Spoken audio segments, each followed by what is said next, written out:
जब से चढ़ल बाटे सावन के सोमारी मस्ती में रहतानी भांग गाजा मारी जल ढारे जातानी भोला के दुआरी हई हम बाबा के तकिया पुजारी। राह भर ढील द कामर जनी छील द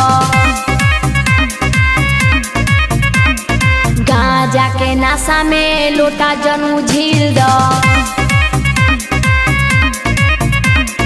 जब से चढ़ल बाटे सावन के सोमारी मस्ती में रहतानी भांग गाजा मारी जल ढारे जातानी भोला के दुआरी हई हम बाबा के तकिया पुजारी। राह भर ढील द कामर जनी छील द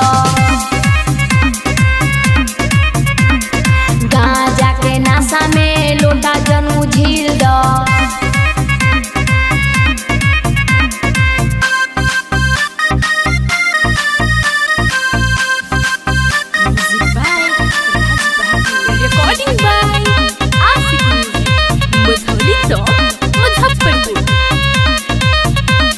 महंगा कांवर लेके आईनी डगर जातानी हमहू देवघर नगर।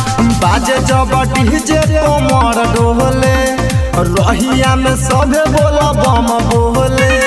राह भर ढील द कांवर जनी छील द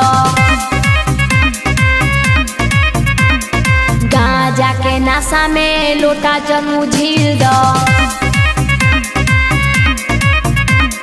जब से चढ़ल बाटे सावन के सोमारी मस्ती में रहतानी भांग गाजा मारी जल ढारे जातानी भोला के दुआरी हई हम बाबा के तकिया पुजारी। राह भर ढील द कांवर जनी छील द गाजा के नशा में लोटा जनू झील द।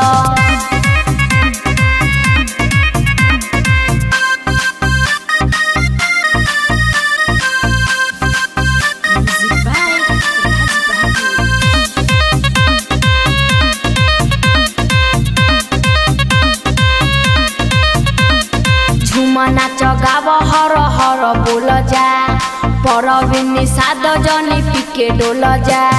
संघावा में बाटे पवन अमरेश दुई चिल मार के मुंड कोइनी फरे। राह भर ढील द कांवर जनी छील द गाजा के नशा में लोटा जनू झील द।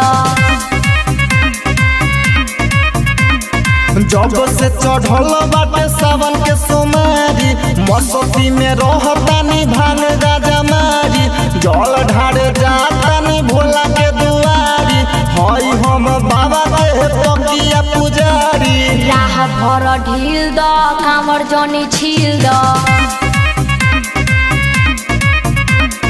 गाजा के नशा में लोटा जनू झील द।